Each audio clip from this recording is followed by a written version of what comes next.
Hey guys, welcome back to the channel. Today we're working on the 01 Cobra. I've got an SLP mid pipe for it. It's the catted one. So we're gonna do the installation on it. First off, I'm gonna give you a start up of it cold. I've got it charging and got the jumper cables on it because this has that common parasitic drag problem, which I've got to figure out too.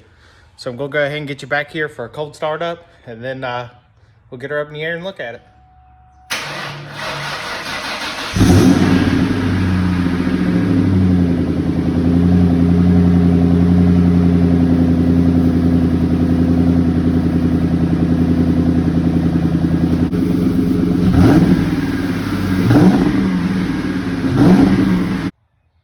Alright, here she is, stock as can be. Thing's never been touched, it's got 98,000 miles on it.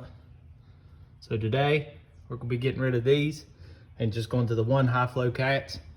So we're gonna be disconnecting from the exhaust manifolds. So don't look too bad to get to. Go ahead and get them soaked down with some PP and get them ready to break loose here. All right guys, so here it is unboxed. As you can see, this is everything that comes in the box. A Roush Performance dealer. I'm guessing that they put these on Roush Mustangs too, but here's everything. I got this from American Muscle. So there's your, there's some of your part numbers. But I am gonna be putting the cats in. Now you could, not legally, but put a piece of pipe straight from here to these down pipes and just not use the cats, and it'd be obviously a catless exhaust system. I'm not gonna go for that. I actually kind of like the sound deadening the cats do, so it doesn't have that real high-pitched raspy sound to it, which if you like that, to each his own, but I personally just think it sounds hideous. So we'll get this on. All right, so I got these two out, and I was able to get them burr free. They're 15 millimeter with a combination of wobble extensions and swivels. I was able to go basically straight up past this catalytic converter and go right up in there and get them. I know it's really hard to see, but you can kind of see, you can get to both of the studs like that. Now over here is sort of the same case. I got to the top one just fine, but then the bottom one rounded off. So I did have to take a starter loose, so I unhooked the battery. That was a half inch on the big one and a 10 mil fit the little one. So mixed up there. But at this point, I've either got to try to basically cut and break that bolt off, weld something to it and get it off. But see, I also need to, once I drop it, these studs back here has got to come out. So obviously you can see on the bottom there, they're flat. You're supposed to be able to get them and turn them, but how much this is on here, I doubt that's going to be possible. Also, there is two connections. Sorry, it's getting dark on me outside. I'm losing some light, but my garage lighting's not the best either. But they're on the back of the transmission here. You just simply press the button on top of the clip and pull them out. So that's those two. I got those loose back here. They were also 15 millimeter. So those weren't too bad. Impact made light work of all those. And it also stripped this one. So my next thing is I'm either gonna have to wait until the parts store opens so I can get a stud extractor on the other ones, or get creative here. So at this point,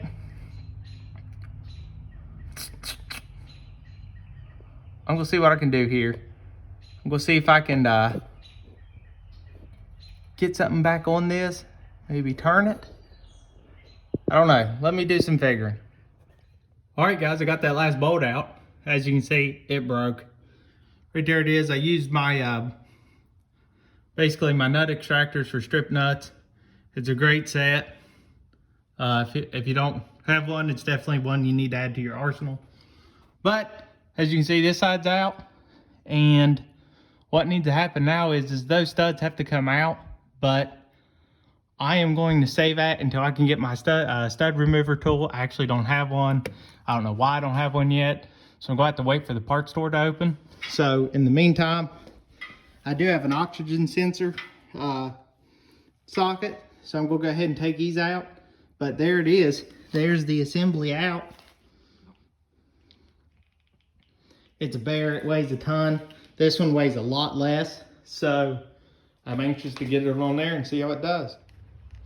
Went to Advance Auto, picked up a Performance Tools stud extractor. So it says it works from 1/4 to 1/2 inch. So we'll get to see how this thing does, because I'm going to remove both of those, and I'm actually going to go ahead and remove both of those and just replace them with regular bolts and just get rid of these studs altogether. So the kit came with bolts on this side, and I'll just have to hunt me up some for this side. But I'm going to go ahead, get this tool one out and crank it on there and pray. I have successfully broke both of those and that one, and I'm pretty sure that one will probably break up here too. So the nut extractor didn't budget. I've welded the nuts on, and then that's what's it's breaking out actually below the nut. It ain't even breaking where I welded it. So you can see I welded that on, and it broke that far below it. So now my only option is either pull these headers or these manifolds off and try to fix it that way. Basically, it's the only way I really know how to do it. So yeah. So let's see what our next steps are. Alright guys, so I ordered a set of BBK long tube headers for this. We'll see if we can make it work with this SLP loudmouth pipe. So I've done just some quick research online, and they say you can drop this K-member right here, support the engine, and you can get to the headers. But I think I'm just gonna pull the engine. Do some cleanups and work like that while I'm in there. So I'm just going, let's walk through the steps of pulling this engine. So I went ahead and took this clutch cover off and disconnected the clutch cable. So the next thing I'm going to do is I'm actually going to go back through here. This exhaust house, since it's just hanging here by these supports, might pull it off, and then I got to go back here, take these spline nuts off, get the drive shaft out. So let's go ahead and do that. I know that's a 12-point socket like most Fords. I'm just gonna pry these out of their holders, drop them down, get this out of the way, and do some cleanup real quick.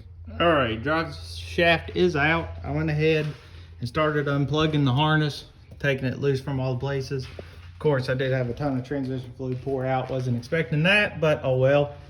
Next thing I'm gonna do is, this is a convertible, so this chassis stiffening brace across here, I'm just gonna go ahead and remove it just for ease of work. Looks like it's gonna be a 13 millimeter to take it off. It's got 1, 2, 3 bolts there, which those are smaller. So those look to be maybe 10s. But you got the 13s there and there. So I'm gonna go ahead and take this off and just get it out of the way. Okay, before I get too carried away with pulling the transmission or anything like that, there's 2 ways you can take an engine out of a Mustang. You can unbolt this K-member, which is here. You got 2 more bolts up inside there beside the cool spring. And then you go over here and it's the same thing. They're up there by the cool springs. And then your 2 bolts here. And that's gonna let this whole subframe of the Mustang come down off the main frame of the car.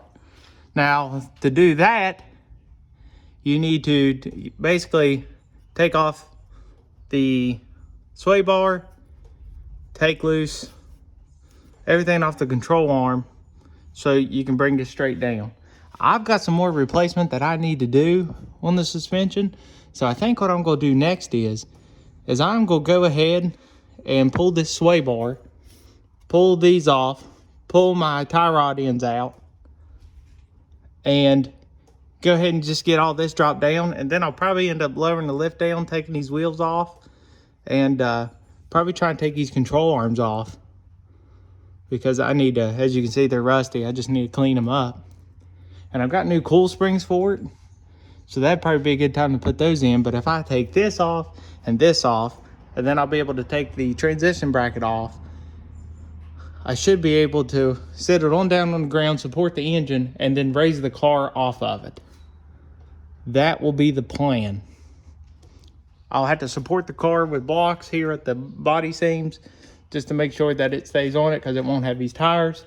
And then we'll be able to lift up, and then from there, disconnect what we need, and hopefully just lift this engine on straight up. So let me get disconnected some of this stuff. It all looks to be around like probably 13 mil on that. So I'm gonna get this sway bar off, then lower it down and get the wheels off, and I'll show you from there.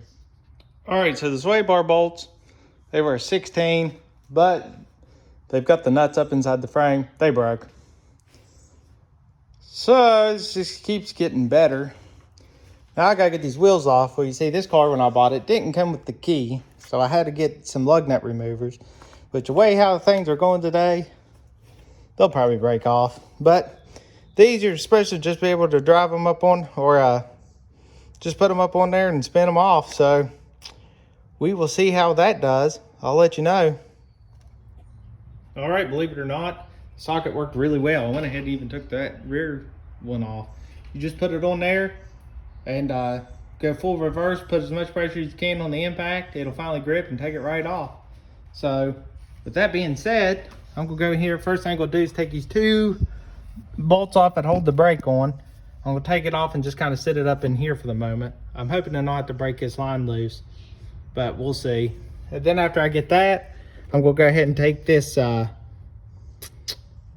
rod there loose and get it knocked down. And then I'll start working on taking these bolts loose. And then finally, once I get those loose, I'll go for that ball joint down there. You can see it right there. Get it, and that's gonna let this arm come off.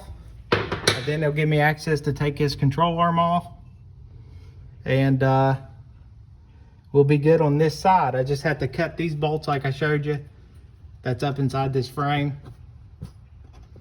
But let's keep going and see where we can get to next. All right, so I got a lot of this side off. First off, I took the caliper bolts out. So those right here, took these guys out, and they were a 15 millimeter. Took those out. Of course, they was tight like everything else. And then I went in and I supported, well, once I got those off, I was able to knock the caliper off. And then I went ahead and took this pin out. It slides through like so on the caliper. It's got a C-clip on the back of it. Just pop that off, pull this through, and that lets your brake pads, your caliper come out from the bracket, which lets you take the brake pads out, which they press in. So bracket off, then the brake pads are held in through the piston. Then once I got that off, the rotor comes off. Of course, I had to beat it off. See how it looks there. Then once that was off, I went ahead and took the tie rod loose right here, which it was a 11/16. Took it off, left the nut castle nut at the top, hammered down on it, knocked it through.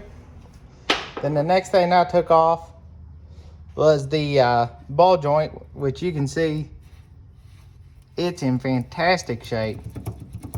So I had to replace it. It was a 13/16, got it off. Then I kept pressuring, let it down, but something was weird. I couldn't get the spring to come out. Well, that's because it was broken and it was jammed in there. So you can see the brake right there, and you can see the brake there. So that was jammed in there. I was able to get it out. So it looks like I'll be putting my lowering springs on right now in this job. So there's your top cool spring isolator, or it goes on the other end. This part should have been attached to here. So that's pretty awesome. Let that piece come off, and then I took your main bolts here that hold your spindle onto your shock right there, and that was 15/16. Now I went ahead and took these back bolts off too, which are also 15/16. But here's the great thing on these. So once I took those off, the flange is hitting one of the K-member bolts. Then on this side, it's hitting the steering arm. So I'm either gonna have to take this loose, this steering rack right there, to give me a little bit of room to get it past that, and then I'll have to take this K-member bolt out prematurely, which we got to get it out anyways, but that's what that looks like. So if you're doing just a suspension job and you're getting to there, here's what you're gonna run into. But if you're just wanting to drop the K-member to get to those headers, you probably wouldn't have to done all this, but as you can see, I got a lot of issues. So what I gotta do now is I wanna go ahead. Oh, and I should also mention, I took the wheel speed sensor out of the bracket. Forgot to mention that. It takes internal torques, and it was an E8 that it took to get it out. So E8 will get your wheel speed sensor out, and then you can just work it backwards and forth until it comes out of the hub. So I'm gonna go ahead, take this bolt out of the K-member so I can get this out, then I'll put that bolt back in and then see what I gotta do over here. I will go up top and go ahead and get this strut out. And then right here is where I'm gonna take my grinding wheel. I'm going to have to cut those bolts here to get it to drop down because there's nut certs in there that have broken. But we'll get that, and that'll be this side. All right, so the control arm is off. Got it off there. I had to take the inner tie rod out, and then I had to actually loosen up the steering rack and slide it out to be able to get it through, because right here, you can see I was hitting on the bottom with the bolt head. When these go back in, I'm putting the bolt freaking to the outside or something. I gotta look at that different. That was a bitch. And then cutting this off, I nicked my freaking brake line. The grinder kicked sideways on me and I nicked it right there, cut all the way through. So now I gotta get my driver's side brake line, which that gives me a reason now to take the caliper off, clean it up and paint it. So you can see how dirty I am and how wore out. This thing's kicking my butt right now, but please subscribe, follow, and next time when we get back, hopefully we'll have the headers and the rest of these parts that I need, and we'll continue working on getting that tore down and getting this dropped out. So I know right now I got to get brakes, rotors. I'm going to go ahead and get control arm bushings, sway bar bushings, and sway bar links. I'll get ball joints and tie rod ends, and I've already got the springs, so I may have to just get new top insulators. Other than that, till next time, let's keep building.